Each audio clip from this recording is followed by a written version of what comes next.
Kita lanjutkan tentang gangguan pada otot yang disebabkan karena salah beraktivitas. Yang pertama, kaku leher atau stiff. Misalnya karena hentakan leher yang tiba-tiba, maka otot trapesiusnya akan menegang sehingga leher menjadi kaku atau tengeng. Bisa juga terjadi karena kesalahan posisi tidur ketika menggunakan bantal yang terlalu tinggi. Yang kedua, kram, yaitu kejang atau tonus terus-menerus yang akhirnya kejang yang disebabkan karena aktivitas yang dilakukan secara berlebihan. Kemudian yang ketiga, atrofi, yaitu mengecilnya otot karena otot tidak pernah dilatih, tidak pernah difungsikan lagi. Kita ambil contoh misalnya bapak penarik becak yang menggunakan cara konvensional dengan dikayuh, itu betisnya, otot betisnya menjadi membesar karena otot selalu terlatih sehingga menjadi kuat.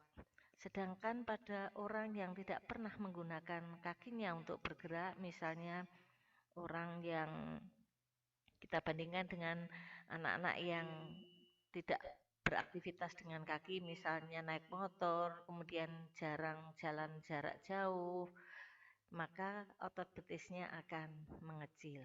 Atau terlebih lagi pada orang yang sama sekali tidak menggunakan otot betis, maka betisnya mengecil karena lumpuh. Itu disebut dengan atrofi.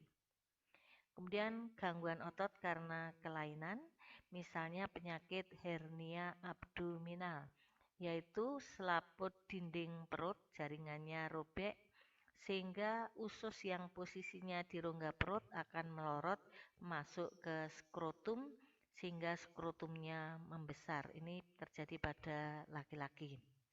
Maka tindakan yang perlu dilakukan adalah diangkat. Jadi usus yang melorot masuk ke skrotum tadi ditarik menuju ke rongga perut, kemudian jaringan yang robek tadi diperbaiki.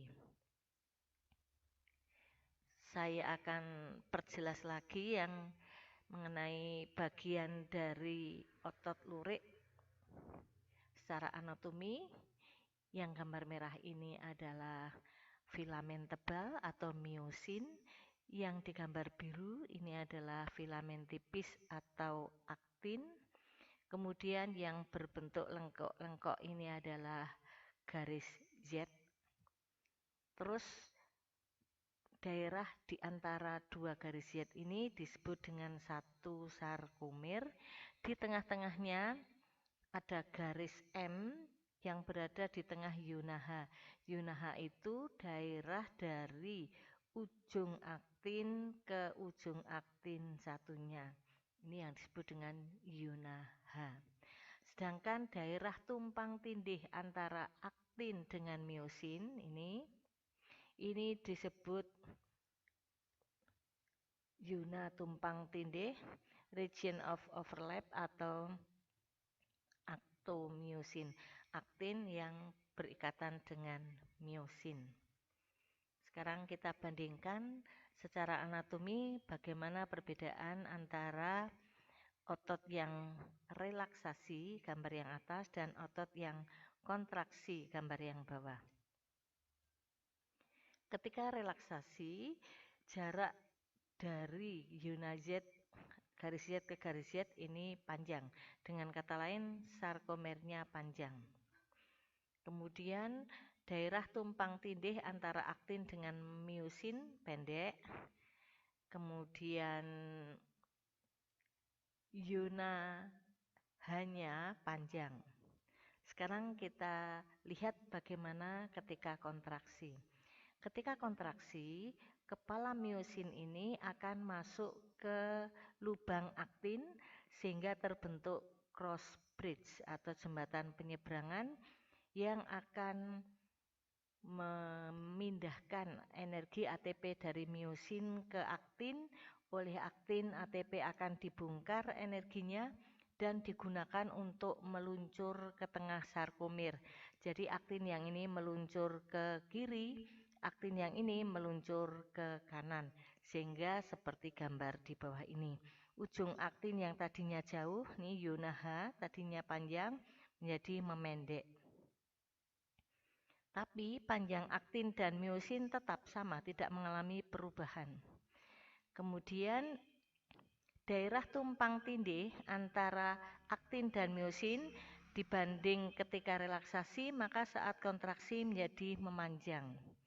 Kemudian garis Z milik sarkomer yang ini dengan garis Z milik sarkomer yang sebelahnya, itu karena ini aktin ketarik ke sana, yang ini ketarik ke sana, sehingga jarak garis Z-nya menjadi melebar atau memanjang. Kemudian pita I-nya, pita I itu dari ujung miosin ke ujung miosin satunya, ketika relaksasi panjang, ketika kontraksi menjadi pendek. Sementara pita A-nya tetap tidak mengalami perubahan. Demikian, silahkan dipelajari dengan seksama sambil mencari dari sumber literasi yang lain. Kemudian kerjakan soal-soal pilihan ganda pada LKS tentang sistem gerak. Nanti diunggah di GCR. Kemudian persiapkan untuk penilaian harian tentang sistem gerak. Semoga berhasil. Assalamualaikum warahmatullahi wabarakatuh.